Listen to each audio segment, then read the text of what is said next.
UFC 197 just wrapped up, so which means it's time for the post-wrap show, recapping results of the fights. UFC 197. What is up, guys? Chase Oliver here, and I'm bringing you this UFC 197 recapping results. Of course, I am not alone. With me, as always, is my good buddy, Heel Steven. What is up? What is up, ladies and gentlemen?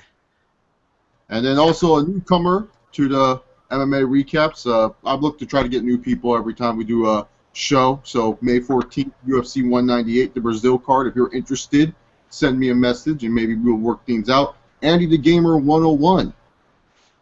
Hey guys, what's up? Yep, so we're here talking UFC 197, 3 events until UFC 200. The return of the light heavyweight king, Jon Jones. Originally, was supposed to be Jon Jones taking on Daniel Cormier for that light heavyweight championship, but DC got injured, sadly, and then this card kind of became irrelevant because it put Ovince St Preux in the middle.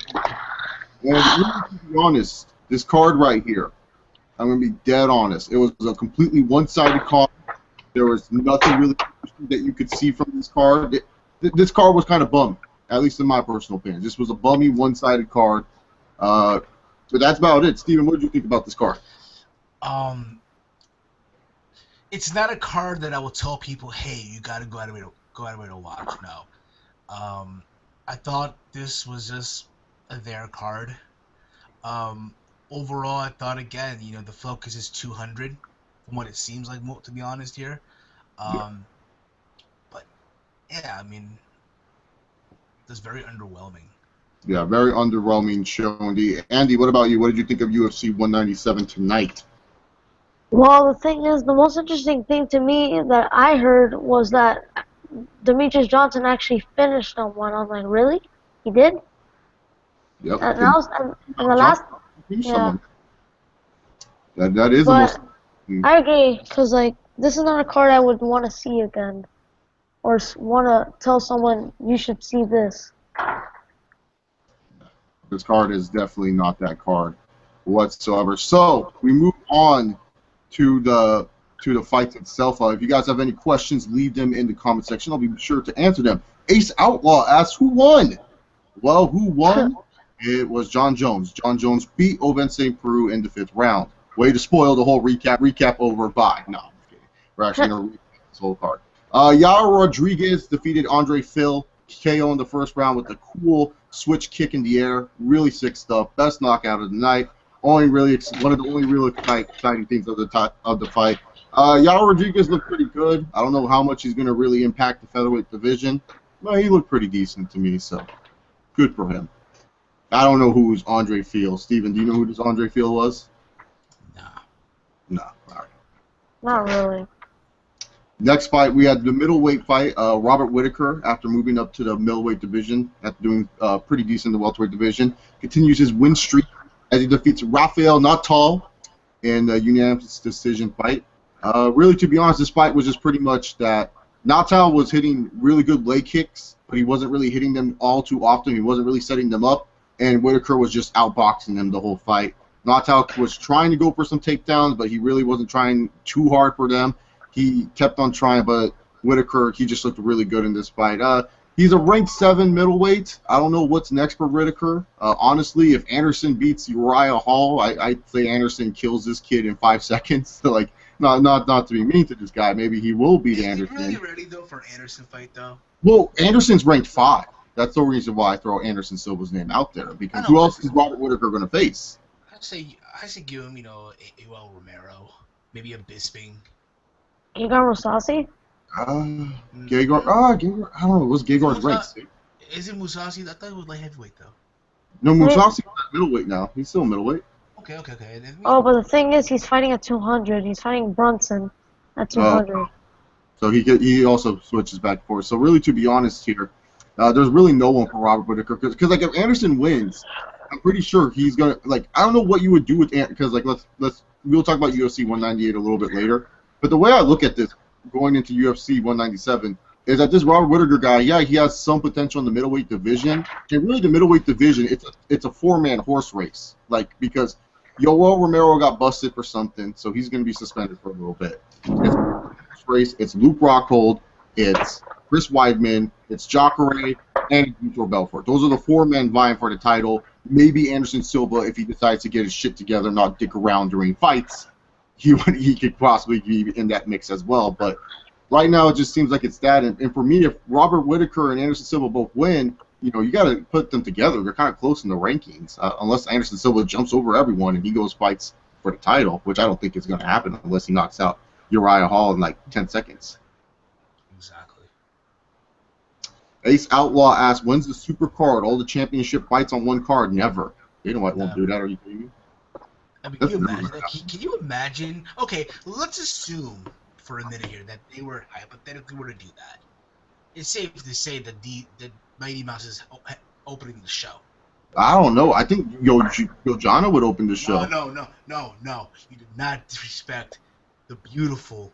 Actually, Gorgeous. I would throw the bantamweights to open the show, especially with like the Dillashaw and Preux rematch. That would be actually the real opener. So Edson Barboza and Anthony Pettis are fighting tonight as well. But besides this, Steven, want to give a shout out to your boy Triple G? Easy work. You know the struggle is real when they throw a UFC card and a night where Triple G's fighting.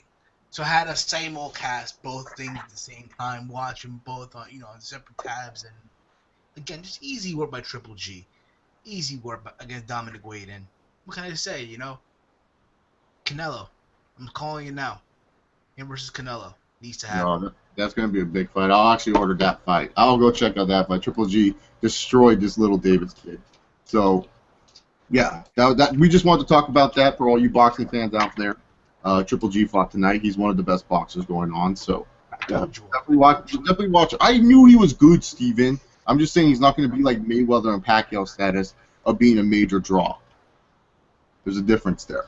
But Anthony Barboza took on former lightweight champion Anthony Pettis. And really, to be honest here, Edson Barboza looked like a beast. I loved how the UFC was building up this fight. Oh, it's going to be a bunch of kicks everywhere. And really, to be honest, they were mostly boxing most of the fight. Yeah, Barboza threw his heavy kicks like he does, but he was mostly striking with his fists tonight. And really, to be honest, he made Anthony Pettis look like he's never won the lightweight championship before. Like, if I told someone, yeah, Pettis used to be a lightweight champion. He's defended belt a couple of times and stuff like that. He's actually really cool, good and gifted. You would say I'm bullshitting you or lying to you. Anthony Pettis did not look like he was a former champion tonight. He looked like he was just rising up the card, and Edson Barboza is the guy who's a former champion. Edson Barboza looked absolutely phenomenal. This guy is really, really good. That lightweight division, it's probably one of the most stacked divisions in the UFC. Not really name value-wise. There's not a lot of people that are going to sell out pay-per-views or anything like that. But when it comes down to fighters just in that division and how much fights that you can have, how many title elimination fights you can have, that division is super stacked. It's super stacked. It's been like that since like Frankie Edgar was champ. What was your thoughts on this, Andy, of this fight? Man, I feel like I don't like Anthony Pettis that much, but the thing is, with him, now I feel bad for him because he's on a 3-fight losing streak. I don't know what happened to him. Why are you feeling bad for him? He lost. I don't know. It's just so weird. He's on top of the freaking lightweight division. I don't know what happened. He was never on top. Come on now. I know you're happy, Steven. I know you're happy. Listen. One win against Gilbert Melendez, which, by the way, he was losing, by the way. I know. Does that mean he was on top? I know, but it's just that he was big. He was a big name. And now he's losing an X. He was big because of a flying kick in the WEC. Yeah, That's true, yeah. That's pretty much it. Don't get me wrong. I don't like hate him or anything like that. I don't like the fact that when he did that he's overrated. They put this hype on him, like, oh my god, he's like the second coming, and everything, and then he fought fucking he fought Clay Guida. Oh yeah, and Clay Guida, boring Clay Guida. It wasn't like Clay Guida like everyone wanted. It was like Clay Guida doing wrestling and shit. So I was like, what the fuck is? He just John Fitched him pretty much. Yeah, pretty much. John, what is John Fitch doing, by the way? What is? Last time I checked, he got choked the F out against Josh Brooklyn. Yeah, in World Series of Fighting, like the brutal. He fought Yoshino Okami like in October last year. October. He fought Yoshino Okami. But the point is, though, now that again, like like Andy was saying, 3 losses in a row since losing his title. And keep this in mind, he didn't lose to a guy that was gonna take him down and hold him down. That's true. He lost to a striker. You know what I Yeah, mean? he lost to a legit striker. Like, the thing about Pettis, everyone talks about him, is that, oh, he's one of the top strikers in MMA. He's one of those elite level talent of strikers, and really, to be honest, he just didn't show any of it. He was just kind of blah tonight. So Anthony Pettis got his ass whooped. Speaking of people who got their ass whooped, Steven, did you watch Bellator? Benson Henderson. I didn't watch it, but I heard about it. Karsov just destroyed Benson Henderson. Oh my God, Benson Henderson looked. You talk about guys who didn't look like former champions. Benson Henderson didn't look like a former champion in that fight. It went to decision. It went to decision, right? Yeah, but he got his ass whooped the whole fight. I'm not gonna lie though. I like that though, and here's why I like that. See, Bellator is so obsessed with giving former UFC guys a title fight right off the bat, right? And keep this in mind too. Benson Henderson, to be honest here, he's not a welterweight. So why would he even be playing for the welterweight title, to be honest with you? Think about it. He's not a natural welterweight. Yeah, he's not. Just because he has those big tree trunks doesn't mean that he should be fighting in the welterweight division. Outlaw UFC Unstoppable was a press conference that they did, so it's not an actual fight card and everything like that. Now, Blue Knight, we will answer your question once we're done talking about the 2 main events, and also you, Neil Spades Ace, because it's not really a retirement; he's still around. So, if you guys want to leave questions or thoughts, chat box on the right, and if you guys want to share this, please do on Twitter and plug me in. People know it's from me. Anyways, I was gonna say though, I was gonna ask you though, where does Pettis go from here? Oh, Pettis? Where does Pettis go for here? That's a great question, because he's on a 3-fight losing streak. 45, maybe?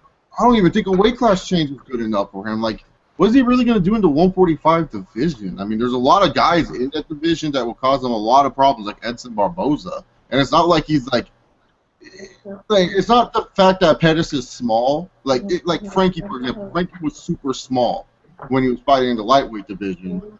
So that's why he moved down to featherweight. While Pettis is like, he's still a bigger guy, you know?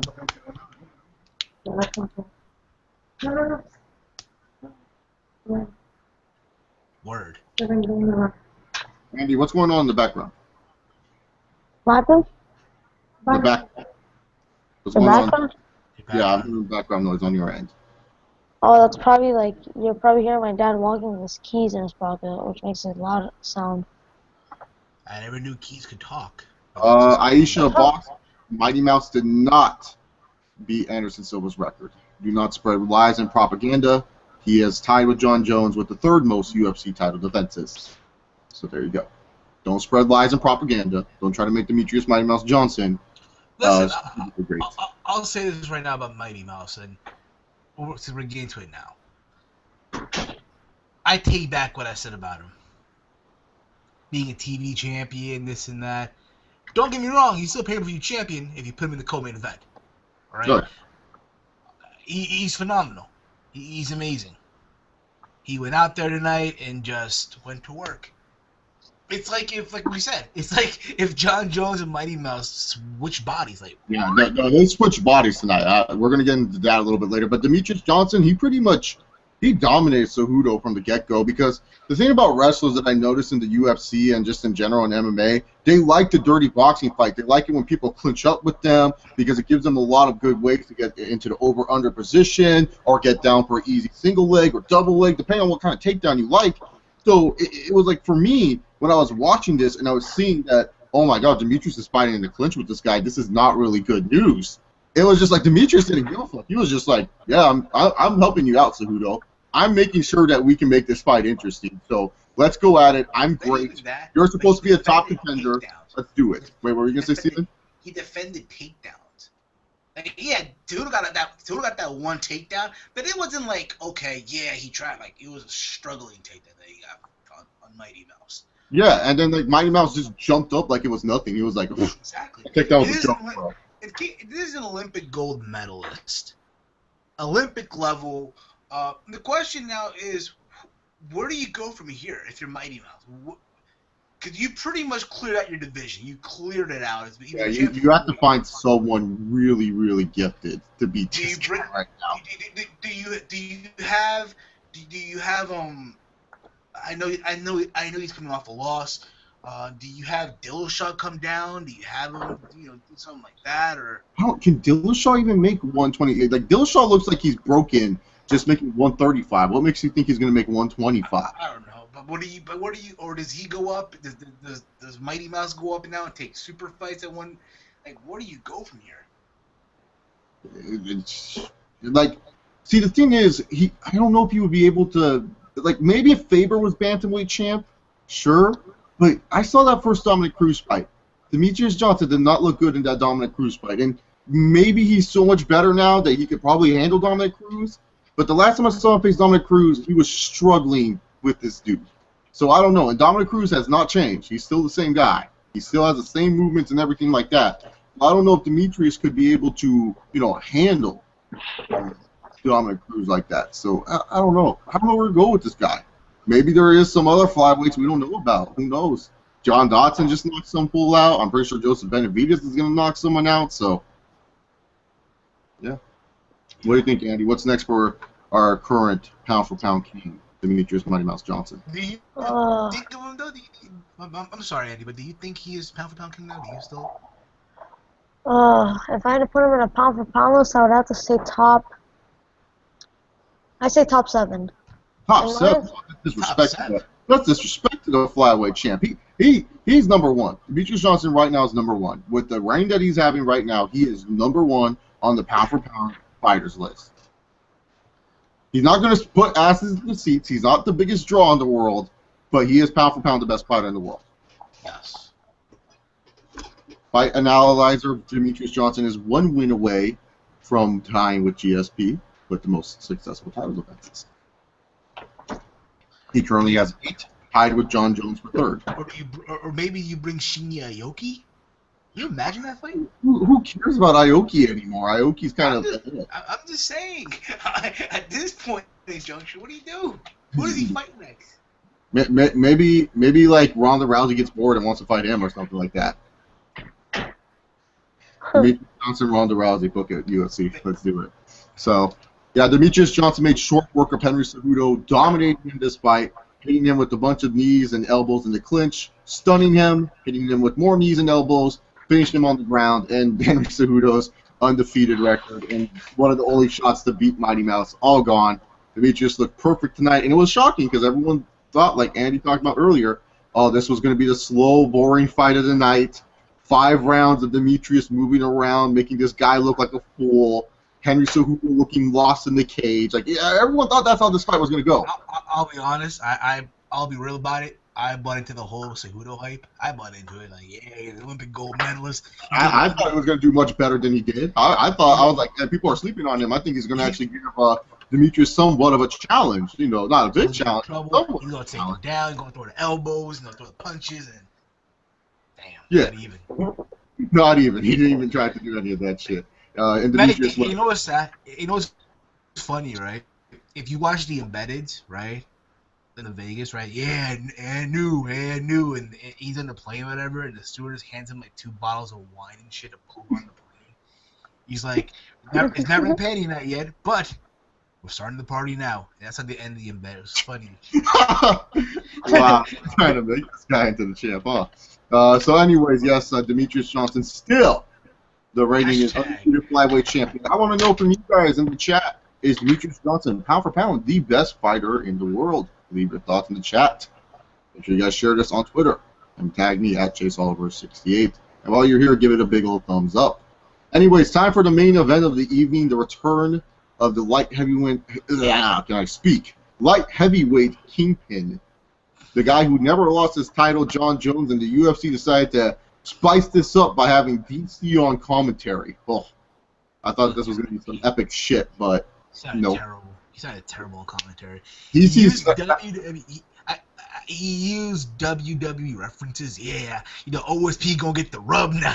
He's gonna get over now. He's getting over now. Yeah, it's like OSP's over now, motherfuckers. I'm like, OSP's not over. If anything, this made me not want to see an OSP fight ever again. Okay, this fight right here Like, if you were to tell me that the Jon Jones fight would be boring for 5 rounds, I would have said no. That's the Demetrious Johnson fight, and the Jon Jones fight's going to end in the first round. It was like Demetrious Johnson and Jon Jones had Freaky Friday. They switched bodies, they switched minds, they did something. Because Demetrious Johnson made short work of his opponent tonight, which normally Demetrious Johnson doesn't do. And Jon Jones, he pretty much just outclassed OSP in every sense of the word. I know everyone's going to be like, oh, well, OSP got the shots in. Yeah. He did. Okay. We'll give him that. He did. He got punches in, but... Yeah, something. Here's what I'll say. Go on. My bad. Go on.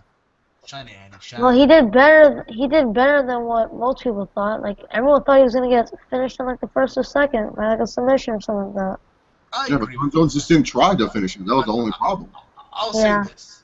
I understand this fight was I understand it was a short notice fight, and it's fine. But even with that, this has to be, in my opinion, I think all of us can agree, and one in the chat can agree too, the most underwhelming Jon Jones fight I've ever seen. 100%. Oh, yeah. Okay. You know what? Maybe the fact that OSP didn't want to go in there, I guess the feeling was, okay, I'm going to go in there, try to finish him in 2 rounds. It didn't work. So disappointing. Yeah. It's like the fight. You saw even OSP, his punches, like, they were like bitch slaps. Like, yeah, like Jon Jones was just like pretty much the only way OSP was going to win this fight is if he magically found a puncher's chance, found that one knockout punch that just knocked the fuck out of Jon Jones. That was the only way he was going to win. He was like Chris Wyman initially. Well, yeah, if Jon Jones was thinking around, sure, he probably would have won this fight, but I'm just saying, like, that was the only way OSP was going to win is if he nailed Jon Jones with a freaking huge-ass shot that just knocked him the fuck out. So that was the only way that OSP was going to win this fight. Jon Jones was toying with him. Jon Jones was bored. I'll say this, though, and I'll say this right now. Let's be real about it. Jon Jones looked healthy as fuck. We can agree on that, right? He looks healthy coming out of this fight. And I don't know how long it'll take for DC to heal up, but if it heals up by May, by June, UFC 200 main event. You want to save this card, make DC versus Jon Jones 2 for the light. That's what they're planning on doing. UFC 200 or like 202. Maybe they should. No. Because let's face it here. Anyone who watched the press conference for UFC 200, which, by the way, was the saddest press conference I've ever seen. Let's finish Jon Jones, and then we'll talk about the UFC 200 press conference. We'll get to the question, then we'll talk about the press conference, and then we'll talk about 198 for a little bit, okay? So, Jon Jones wins the belt. He's going to fight Daniel Cormier. Daniel Cormier was absolutely terrible. Jon Jones looked okay, but he's back. The champ is here. Blah, blah, blah. Yay, Jon Jones. So there you go. There's a Jon Jones Cup. So these are 2 questions I wanted to get to. Blue Knight asks, would you consider Dana White as the worst sports booker? Is Dana White the worst sports booker you ever seen? He's not a booker, though. He's a promoter. He's not a booker. The booker, in this case, would be Joe Silva. Yeah, so Joe Silva is probably the worst sports booker right now. Joe Silva and the Papitas. Yeah.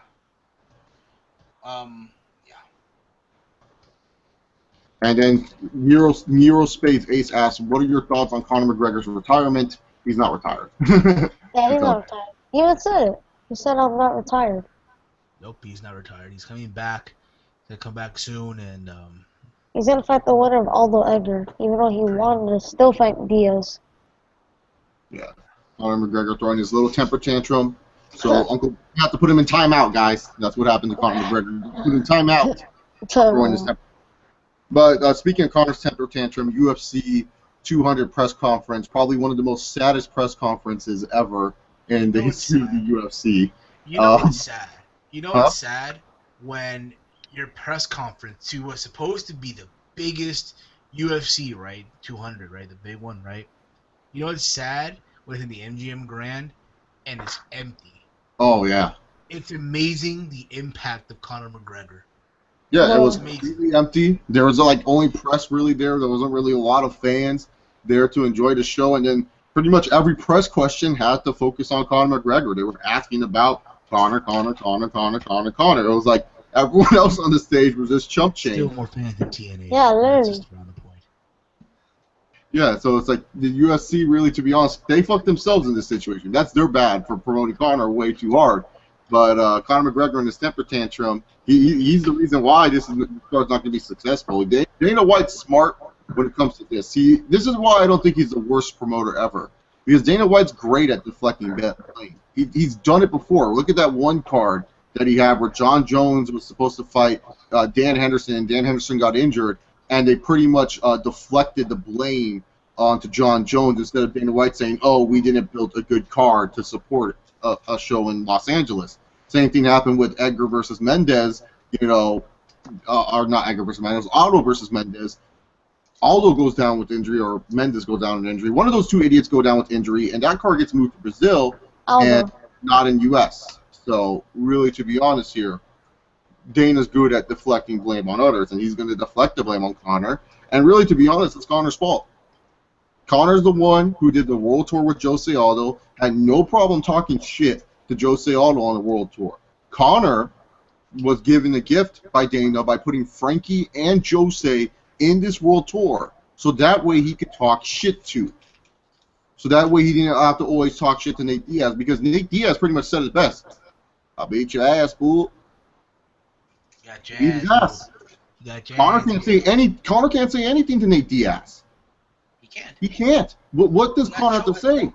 It'd be one thing if Conor lost by a split decision, and yeah, but he got choked out. You got choked out completely. Pretty much, it just sucks right now.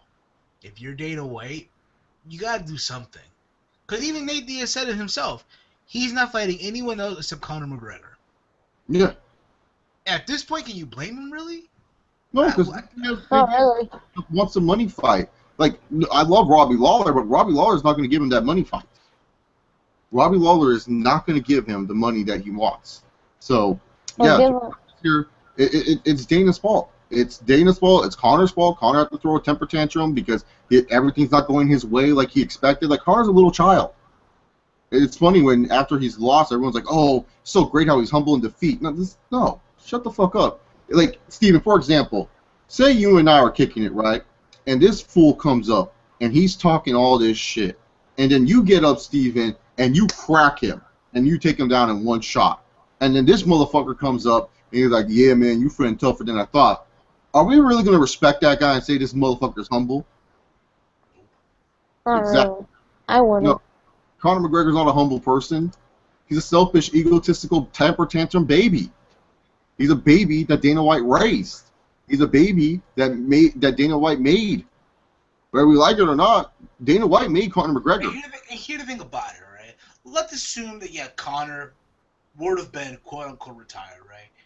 He would have not been able to do what he's done in the UFC in Bellator or in WSO. Here's the thing about it. Mm-hmm. Conor McGregor, and as much as of a lot of you McGregor, now I'm not going to say fan, diehard, because if you're a diehard, you followed him since day one. More to the fake fan, those who just followed him since his win against Poirier. Those are what I'm talking more to. Conor McGregor is not bigger than the sport of MMA. He's not. He's your biggest draw, but he's not bigger than the sport. He's your biggest draw. Exactly. You're going to want him on the big shows, but if he can't make those big shows, fuck him. He's a petulant little child. "Oh, things are not going my way, Dana. I don't want to do a world tour." Yet you did a world tour freaking months ago and ended up just injured, and you fought Chad Mendes on short notice. So why the fuck can you not do a world tour for Nate Diaz? Oh, because you want to take a fight serious once, Conor. Good for you. Good for you. Well, guess what, Conor? The world doesn't give a fuck about you fighting like this. No one cares about your little style or your stance. The only thing people care about for you, Conor, is your mouth. No one cares about Conor McGregor freaking actually fighting. They want to hear you talk. Okay, Conor? You gotta do the stance too. Yeah. Conor McGregor with the stance. Only the purest of MMA fans give a fuck about that. Most people who pay for McGregor just want to hear this Irish motherfucker talk. Hey, listen, we'll give him this. We'll give him the benefit that credit is due. Yeah, he got the company $400 million in 8 months. Good for him. You know what I mean? But still, like you're into a contract. You have to fulfill all the obligations. There's press conferences and shit like that. That's like saying. Yeah, man. It's like saying, yeah, I don't want to go to work. I gotta go anyway because I gotta get paid. Yeah. Otherwise, you can get fired or something like that. So really, to be honest, for all these people that think McGregor's some humble little person, look at him and see that he's really just a petulant little child. I'm amazed how, you know, the fake diehard McGregor fans are being quiet right now. That's true, yeah. I'm surprised they're not saying, "Oh, McGregor's right, McGregor's just." No, they're all quiet. Because if you're real about it, if there's any other fighter, oh, they're on the wrong here. They're in the wrong. But it's Conor. No, we're not gonna say anything. Just keep it quiet. But it's sad though. At the same time, though, it's sad when it's your biggest show of the year, UFC 200, right? The international fight week in the press conference empty. Yeah. That's sad. Yeah. Well, we will have to see what happens next for the UFC. So that's enough Conor McGregor talk and UFC 200 talk. We'll talk more about it. I'm pretty sure with the months to come. Let's talk about UFC 198, which looks like the most stacked card in quite some time. This main card looks absolutely fucking insane. You have Damian Maia taking on the immortal Matt Brown in a welterweight battle. You have Mauricio Shogun Rua taking on Corey Anderson. A catchweight bout between Chris Cyborg Santos taking on Leslie Smith. Anderson Silva taking on Uriah Hall, best known for his tough days where he did spinning kicks to people. Middleweight fight, Ronald Jacare Souza, the alligator, taking on Vitor Belfort. And the main event, heavyweight champion Fabricio Werdum taking on challenger from Croatia, from Cleveland, Ohio, Stipe Miocic. Oh my God, what a card! This is a fucking UFC card. This is where I'm like, for me as a fan, Dana, here's my money.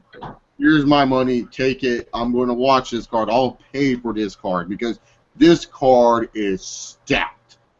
Super stacked. Really stacked. Really nice. Steven, what are your thoughts on UFC 198? Shut up and take my money. Yes. What about you? This looks like a better card than 200 right now.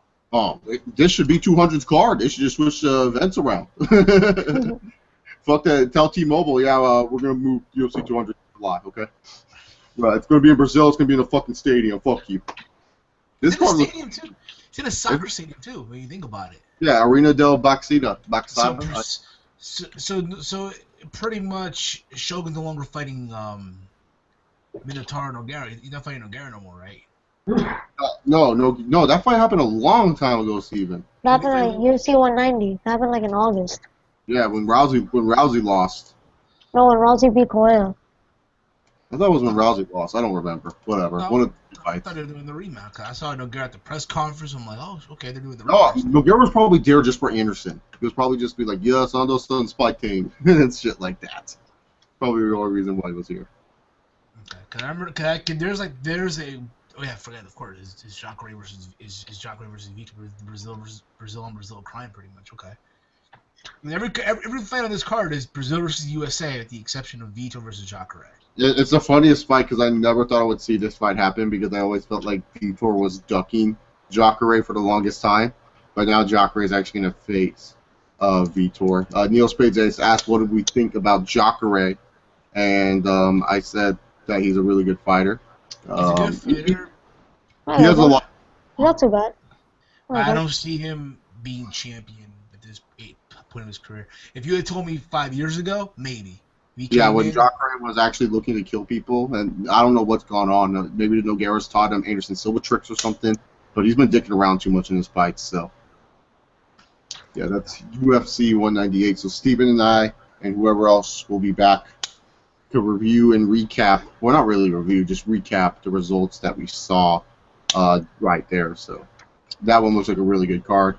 Definitely going to buy that one. So thank you all very much for tuning in to UFC 197 recap and results. Yeah, I know it's a little bit shorter and stuff like that, but really, to be honest, this card, like I said, this card was dull. It wasn't a good UFC card. It was just kind of there. It was just like, oh yeah, Jon Jones is back and sweet. But yeah, if DC was on this card, I think this card would have held a little bit more power and impact and stuff like that. But not even that. Like, I think if you had a better, like if it would have been, honestly, if you would replace OSP with fucking Gustafson. Oh. Give me Gustafson instead. Yeah, well, Rumble was supposed to fight, but he had a trip to the dentist. And I'm pretty sure if Rumble was fighting tonight, he would have knocked the fuck out of Jones tonight. I'm on the Anthony Rumble Johnson bandwagon. Events before UFC 198 that you guys can check out. May 8th, 2016 in Rotterdam, UFC Fight Night 87. Alistair Overeem taking on Andrei Arlovski. Antonio Bigfoot Silva taking on Stefan Struve. Gunnar Nelson taking on Albert Tumenov. And, fuck, I cannot pronounce the rest of these names. All of these names are hard to pronounce. But that's going on. I don't know if it's a Fight Pass event. I'm pretty sure it's a Fox card. Maybe. Yes, it's on FS1. I'm looking at the poster right now. So on FS1, May 8th, 2016. That's the only other event before we reach UFC 198. Andy, plug your social media, my friend. My social media? Yeah, social media, YouTube, everything like that. Twitter. Oh, my YouTube name is Andy the Gamer 101. I don't have a Facebook or Twitter or Instagram. I don't have that stuff. All I have is YouTube. Okay. All right. Steven, plug your stuff, my friend. Ladies and gentlemen, you can follow me on Twitter at HeelSteven. Check me out on YouTube, youtube.com/HeelSteven. Team Hill Podcast is live this Wednesday over at Mixler. That is mixler.com/Team Heel Podcast. All right, guys. You guys can follow me on Twitter at ChaseLauver68. If you guys are in the chat, I'm posting a link to a mock draft that I did with my good friend JamesCarterTV here on YouTube. We did a mock draft for this NFL season, so check that out. It's only the first round, nothing too extravagant, and it's also going to be in the description box. Check out my friend JamesCarterTV for all the NFL news leading into the NFL draft coming up this Thursday. You guys can follow me on Twitter at ChaseLauver68. You guys can subscribe down below if you guys are new to the channel. Give this video a big old thumbs up. If you guys want to see more of me, I post videos on here. I'm on Connor's channel, aka OKFave, doing the post-Raw rundown. And I'm with my boy Heel Steven every Wednesday night for the Team Heel Podcast. There you have it, guys. That's it for the UFC 197 recap and results. We see you guys next time for MMA video, UFC 198. Unless something crazy happens, like Conor McGregor is back on UFC 200, maybe Steven and I will do an emergency show for that situation. So we'll have to wait and see on that one. So see you all next time. Enjoy your night, guys. And remember, don't poke people's eyes because you don't want to be like Jon Jones. Peace. Yes.